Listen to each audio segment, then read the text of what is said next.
going to start a video series on the most important questions for DLED exams.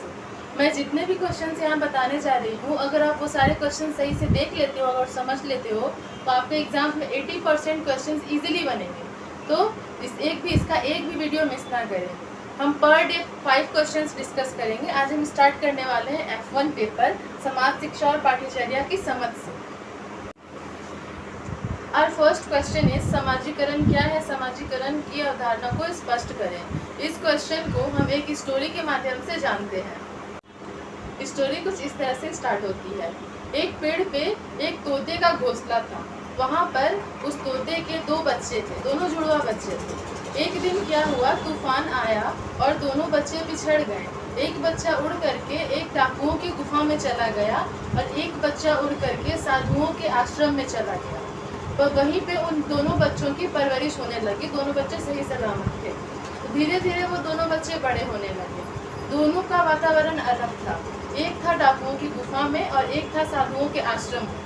तो जहाँ डाकुओं की गुफा की बात होती है, वहाँ पे जो लोग बात करते थे, एक दूसरे से व्यवहार करते थे, जो काम करते थे, वो तोता देखता था, सीखता था, उसको दोहराता था। मतलब उन्हीं के साथ वो बड़ा हुआ, उन्हीं के व्यवहार को सीखा, उन्हीं के सारे चीज़ों को वो अपने आप में डाला, जिस तरह से वो सबको देखा। और वहीं दूसरी तरफ जो तोता साधुओं के आश्रम में जाकर गिरा था, वो धीरे धीरे बड़ा हो रहा था एक ऐसे वातावरण में जहाँ पे साधु सुबह मेडिटेशन करते थे, फिर उसके बाद अपना दिनचर्या जिस तरह से उनका रहता है, अच्छी तरह से बात करते थे, लोगों से अच्छी तरह से व्यवहार करते थे। वो सारी चीज़ें दूसरा तोता सीख रहा था। धीरे धीरे उसी तरह से दोनों तोते बड़े हुए। उसके बाद जैसा कि आपने इस कहानी में देखा कि दोनों तोतों का जो वातावरण था, दोनों का बिल्कुल डिफरेंट था। एक था डाकुओं की संगत में और एक था साधुओं की संगत में। तो दोनों का सामाजिकरण जो हुआ बिल्कुल अलग अलग हुआ। अब जब हम पहले तोते की बात करते हैं जो डाकुओं के साथ बड़ा हुआ था, उसका सामाजिकरण अच्छा था, या फिर दूसरे तोते की बात करते हैं जो कि साधुओं के संगत में था, उसका सामाजिकरण अच्छा हुआ है। तो आप खुद ही अंदाज़ा लगा सकते हैं कि किस तोते ने किस तरह की बातें समाज से सीखी। दोनों का समाज बिल्कुल डिफरेंट था, दोनों का वातावरण बिल्कुल डिफरेंट था, दोनों का समाजीकरण अलग तरीके से हुआ। तो समाजीकरण से हम लोग क्या समझते हैं कि वैसी सारी चीज़ें जो एक बच्चा समाज में रह कर के सीखता है। समाज यानी सिर्फ बाहर का समाज नहीं, घर का समाज, घर का वातावरण। अगर कोई ऐसा घर में बच्चा रहता है जहाँ दिन रात लड़ाइयाँ होती रहती है, तो बच्चा क्या सीखेगा? वो खुद भी लड़ना ही सीखेगा। बट अगर वहीं दूसरे घर की बात करें जहाँ पे लोग एकदम शांति से रहते हैं, दिन रात वहाँ पे पढ़ाई की बातें या फिर अच्छी बातें होती हैं, तो बच्चा क्या सीखेगा? पढ़ना सीखेगा, पढ़ कर के आगे बढ़ेगा, अपना फ्यूचर बनाएगा। और एक होता है कि जहाँ पे उसके माता पिता भी बिल्कुल पढ़े लिखे नहीं है, वो उस बच्चे से भी काम करवा रहे, तो वो काम करना सीखेगा। वो तीनों केस में तीनों बच्चों का समाजीकरण अलग अलग होता है। समाजीकरण जैसा कि आप समझ चुके हैं। इसके अलावा आपको इसमें जो भी लिखना है, मैं डायरेक्ट नोट्स आपको अवेलेबल करवाऊंगी। इसके अलावा समाजीकरण की जो भी अवधारणा है, पॉइंट वाइज मैंने सारा आंसर्स लिख करके रखा है। मैं इसके बाद नोट्स अपने अटैच कर दूंगी, आप उसे देख करके नोट कर सकते हैं। जैसा कि हमने फर्स्ट क्वेश्चन में जाना कि समाजीकरण आखिर होता क्या है, और अलग अलग सोशियोलॉजिस्ट के अनुसार समाजीकरण क्या होता है, तो मैं अपने नोट्स में डिटेल्स में शेयर करूंगी और उस पर डिस्कशन भी करूँगी। ओके। और सेकेंड क्वेश्चन इज बच्चों के समाजीकरण में उनके माता पिता की भूमिका महत्वपूर्ण है, स्पष्ट करें। जब भी कोई बच्चा जन्म लेता है तो सबसे पहले वो अपनी माँ की गोद में जाता है, अपने पिता की गोद में जाता है। वो सबसे पहला अपना जो सारा कुछ सीखता है अपने घर से सीखता है, घर की चीज़ें देखता है।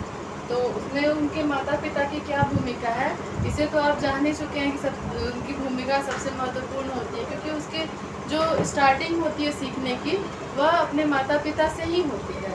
इसके बाद हमारा थर्ड क्वेश्चन है बच्चों के सामाजिककरण में समुदाय की भूमिका का उल्लेख करें। समुदाय की भूमिका का उल्लेख मैंने फर्स्ट क्वेश्चन में भी किया, इसके डिटेल्स सारे अभी मैं शेयर करती हूँ।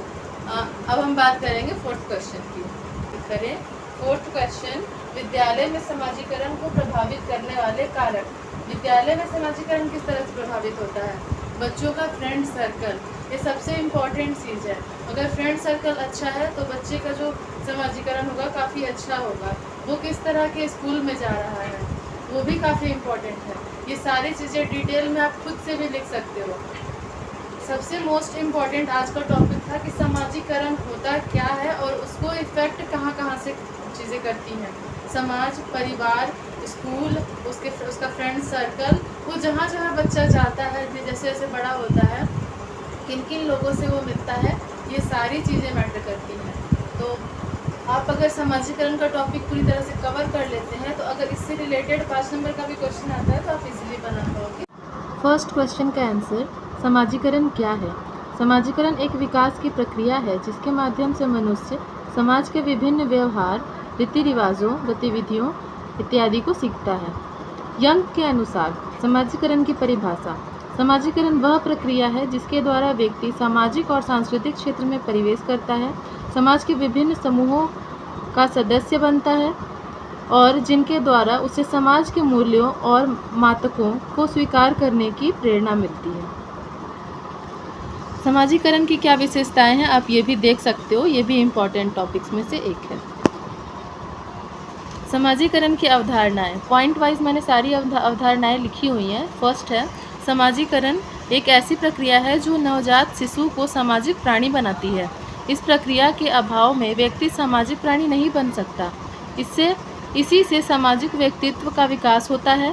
सामाजिक सांस्कृतिक विरासत के तत्वों का परिचय भी इसी से प्राप्त होता है। समाजीकरण से न केवल मानव जीवन का प्रभाव सतत रहता है बल्कि इससे मानवोचित गुणों का विकास होता है और व्यक्ति सुसभ्य और सुसंस्कृत भी बनता है। समाजीकरण की प्रक्रिया में उन मानकों, मूल्यों और विश्वासों को प्राप्त किया जाता है जिन्हें समाज में महत्व दिया जाता है। इस तरह यह सांस्कृतिक मूल्यों, प्राथमिकताओं और प्रतिमानों को बच्चों के व्यवहार में संक्रमित करने की प्रक्रिया है। यह विभिन्न प्रक्रियाओं, शैक्षिक संस्थाओं और लोगों द्वारा संपन्न होती है।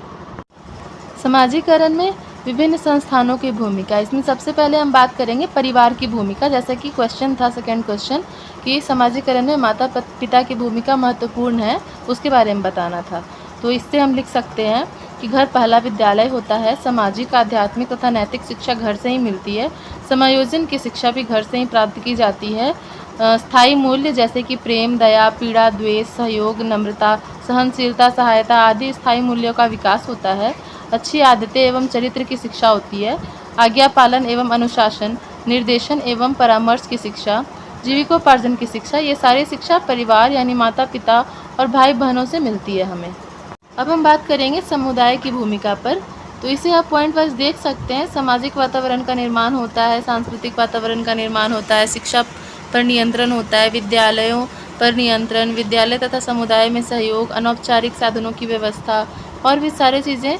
विलियम इमर के अनुसार क्या है इसकी डिफिनेशन, मनुष्य स्वभाव से सामाजिक प्राणी है, इसलिए उसने परसों से सीख लिया है कि व्यक्तित्व और सामूहिक क्रियाओं का विकास समुदाय द्वारा ही सर्वोत्तम रूप से किया जा सकता है। समाजीकरण के सिद्धांत, ये भी काफ़ी इम्पॉर्टेंट टॉपिक है। इसमें सबसे पहले है कूले का सिद्धांत, जिसे कि हम दर्पण का सिद्धांत भी कहते हैं। समाजशास्त्री कूले का कथन है कि व्यक्ति का समाजीकरण दूसरे व्यक्तियों के साथ मिलकर रहने से होता है। व्यक्ति अपने दैनिक आवश्यकताओं की पूर्ति के लिए तथा अपने स्वयं के विकास के लिए दूसरों से विचार विमर्श करता है। उसी से परिणाम स्वरूप व्यक्ति के समाज में रहने की कला का विकास होने लगता है। इन्होंने अपने सिद्धांत में निम्नलिखित 3 बातों पर अधिक बल दिया है। दूसरे लोग मेरे बारे में क्या सोचते हैं, दूसरे लोगों ने मेरे बारे में जो भावना बनाई है उसके संदर्भ में मैं क्या सोचता हूँ, मैं अपने बारे में सोचकर अपने को कैसा मानता हूँ। कूले के अनुसार व्यक्ति समाज रूपी दर्पण में यह देखने का प्रयास करता है कि अन्य लोग उसके बारे में क्या सोचते हैं। उनकी इस धारणा के आधार पर व्यक्ति का विकास होता है। मनोवैज्ञानिक फ्रायड कूले के सिद्धांत से सहमत नहीं थे। कूले ने व्यक्ति तथा समाज को एक दूसरे का अभिन्न पूरक माना है, परंतु फ्रायड का कहना है कि स्वयं तथा समाज समरूप नहीं है, इसलिए इन्होंने अपना अलग सिद्धांत प्रतिपादित किया। फ्रायड के मनोविश्लेषण वाद का पिता माना जाता है। इनके सिद्धांत में समाजशास्त्र एवं मनोविज्ञान का संयुक्त प्रभाव देखा जा सकता है। समाज मनोविज्ञान, फ्रायड का कहना है कि व्यक्ति में चेतना की 3 दशाएं पाई जाती हैं, जिनका नाम है चेतन, अध्यचेतन, अचेतन अवस्था। फ्राइड का कहना है कि व्यक्ति मानसिक प्रक्रिया इन्हीं तीनों अवस्थाओं के बीच चलती है।